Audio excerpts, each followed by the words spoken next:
Declaration అంటే deny చేయడం కాదు, బహిష్కరించడం కాదు, షరతులు విధించడం. నిబంధన బైబిల్లో కూడా అనేక నిబంధనలు ఉన్నాయి. బైబిల్లో కూడా అనేక నిబంధనలు ఉన్నాయి. అంటే నా అనుమతి తీసుకుని లోపలికి రా. ఎందుకంటే క్రిస్టియన్స్ ఏమని చెప్తారంటే హిందూ దేవుల్ని సైతాన్లు అంటారు, హిందువుల్ని అన్యులు అంటారు, అన్యజనులు అంటారు. వాళ్ళు దైవజనులు అని వాళ్ళు పిలుచుకుంటారు. వెంకటేశ్వర స్వామి బొమ్మ కనబడితే సైతాను ఉంది బాగుంది ఇక్కడ తీసేయండి బొమ్మ అంటారు. కృష్ణుడు బొమ్మ కనబడితే తీసేయమంటారు. సాయిబాబా బొమ్మ కనబడితే తీసేయమంటారు. ఇట్లా రాముడు బొమ్మ కనబడితే తీసేయమంటారు. సైతాన్ అని పిలుస్తారు. కనకదుర్గమ్మ కనబడితే సైతాన్ వచ్చిందంటారు. వాళ్ళ భాష అది. వాళ్ళకి ఇతర మతాల పట్ల ఉన్నటువంటి అవగాహన అది. భారత రాజ్యాంగం ఏం చెప్తుందంటే, లౌకికవాదం ఏం చెప్తుందంటే పరమత సహనం, పరమత గౌరవం భారతదేశంలో ఉండాలి అని చెప్తుంది. సెక్యులర్ స్టేట్ అని చెప్తుంది. కానీ ఇక్కడ వాళ్ళకి అది లేదు. వాళ్ళు వచ్చి చూస్తామంటే, దర్శిస్తామంటే మాకు కొన్ని షరతులు ఉంటాయి హైందవ సొసైటీలో. ఆ షరతులు మీరు అంగీకరించి మా అనుమతి తీసుకుని లోపలికి రండి, మేము మిమ్మల్ని నిషేధించలేదు. ఇప్పుడు నా ఇంటికి వచ్చినప్పుడు కాలింగ్ బెల్ కొడతారు. ఎస్, నేను తలుపు తీసుకురామంటే మీరు లోపలికి రావాలి. దిస్ ఈస్ ద అక్కడ దానికి కొంత మార్పు ఎప్పుడో పెట్టారు. 1989లో ఎప్పుడో పెట్టారు అది సిస్టమ్. అది ఎన్టీ రామారావు గారు ఉన్నప్పుడు. కాబట్టి ఇవన్నీ పాటించి ఆయన వెళ్ళాలి తప్ప సంతకం పెట్టను. నేను ఎందుకు సంతకం పెట్టాలి? ఇదేనా ప్రజాస్వామ్యం? ఇదేనా సెక్యులరిజం? అలాగైతే దేశంలో దళితుల మాట ఏంటి? ఎంతమంది దళితులను ఊచకోత కోసాడండి ఈయన.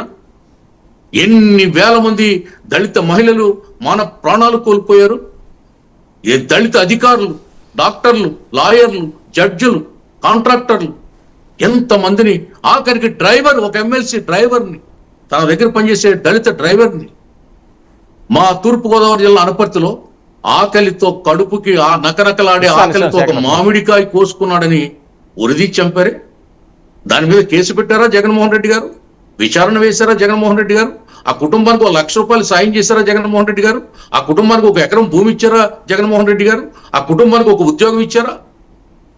ఏం చేశారు మీరు దళిత సమాజానికి? ఆనంద్ గారు ఏంటి పవన్ కళ్యాణ్ గారి టార్గెట్ ఏంటి? ఆయన అధికారంలో లేనప్పుడు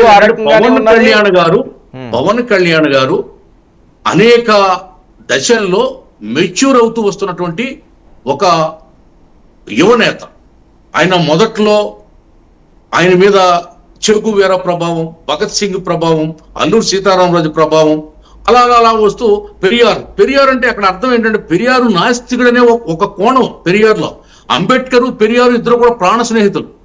నారాయణ గురు, అంబేద్కర్, గాడ్గే బాబా వీళ్ళంతా అంబేద్కర్కి సలహాలు ఇచ్చినటువంటి మహానుభావులు. అందుకే అంబేద్కర్ చెప్తాడు, నా ప్రాచీన గురువు బుద్ధుడైతే నా ఆధునిక గురువు పూలే అని చెప్తాడు.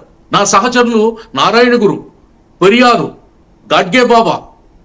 అంబేద్కర్ చనిపోతే 13 రోజులకి గాడ్గే బాబా బెంగ పెట్టుకుని చనిపోయాడు సార్, అన్నపానీయాలు మానేసి. అలాగే పెరియారు, అంబేద్కర్ కూడా అటువంటి. అంటే పెరియార్ని ఆదర్శంగా తీసుకోవడం అంటే అంబేద్కర్ ఆశయాలు, అంబేద్కరిజం అంటే నాస్తికిజం కాదు, నాస్తికత్వం కాదు. అంబేద్కర్ ఏం చెప్పాడు? ఈ దేశం, నేను పొరపాటున హిందూగా పుట్టాను కానీ హిందూగా చావను అని చెప్పి ఏం చేశాడు? క్రిస్టియానిటీలోకి వెళ్లకుండా, ముస్లింలోకి వెళ్లకుండా బౌద్ధిజం తీసుకున్నాడు.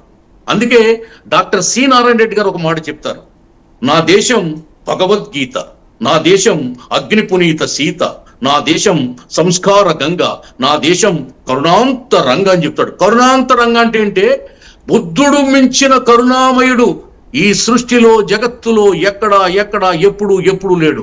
మరి అక్కడెక్కడి నుంచో వచ్చిన కరుణామయుడిని దేవుడిగా పూజించే వీళ్ళు తిరుపతి వస్తానంటే పవన్ కళ్యాణ్ గారు ఎలా ఊరుకుంటాడు?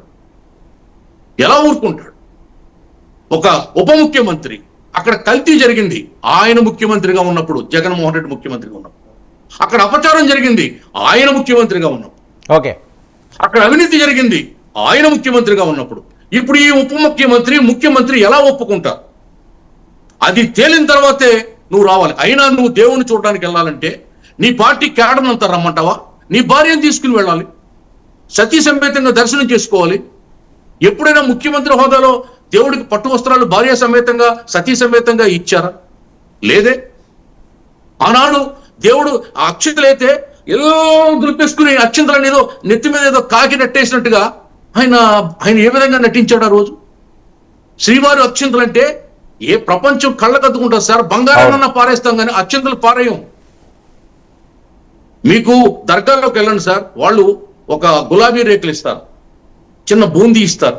అది మనం తినేటప్పుడు పొరపాటున ఒక్క రేణువు కింద పడితే 10 మంది ముస్లింస్ వచ్చి ఆ ప్రసాదం తీసుకుని కళ్ళగత్తుకుని తింటారు.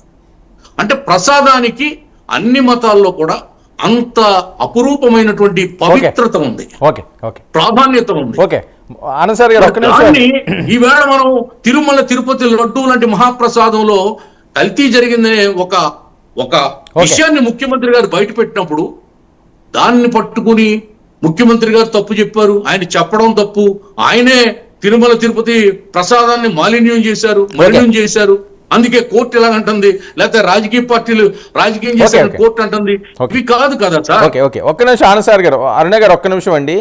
శేఖర్ రెడ్డి గారికి ఏదో డౌట్ వచ్చినట్టు. శేఖర్ రెడ్డి గారు చెప్పండి సార్. ఒక విషయం అర్థం కావట్లా, ఆనంద్ సాగర్ గారు మాట్లాడుతూ జగన్ గారు ఉన్నప్పుడే కల్తీ జరిగింది, జగన్ గారు ఉన్నప్పుడే కల్తీ జరగబట్టి ఇప్పుడు వాళ్ళు దాన్ని సరిచేయడం కోసం మాట్లాడుతున్నారని అద్భుతమైన ప్రసంగిస్తున్నారు సార్. సార్ వీళ్ళు చెప్తున్న ఏఆర్ డైరీ ఎప్పటి నుంచి అండి ఇవ్వడం మొదలు పెట్టింది? మా ప్రభుత్వంలో ఉన్నప్పుడు, మేము అధికారంలో ఉన్నప్పుడు ఒక్క లీటర్ నెయ్యి ఏఆర్ డైరీ ఇచ్చినట్టు చూపిమనండి చాలు, మాట్లాడదాం. జూన్ 12 నుంచి ఇచ్చింది. జూన్ 12 ఎవరండి అధికారంలో ఉన్నది? ఎవరి చేతిలో ఉన్నాయండి సిస్టమ్స్ మొత్తం? జూన్ 12 కన్నా ముందు 1 గ్రామ్ నెయ్యి, ఒక్క ఎంఎల్ నెయ్యి ఇచ్చిందా ఏఆర్ డైరీ? లేకుండా జగన్మోహన్ రెడ్డి గారి ప్రభుత్వ హయాంలో కల్తీ జరిగిందని చెప్పి ఎలా మాట్లాడతారండి? ఎలా మాట్లాడతారు? జగన్మోహన్ రెడ్డి గారి ప్రభుత్వ హయాంలో కల్తీ జరిగిందని ఏ ఆధారాలతో మాట్లాడతారు? ఏ ల్యాబ్ ధృవీకరించింది? ఏ విచారణ సంస్థ ధృవీకరించింది? సరే ఓకే, కోర్టులో ఉన్నది సిట్ ఉన్నది కదా, తర్వాత చూద్దాం, దాని మీద డిస్కషన్ వెళ్తూ నేను మాట్లాడాలి.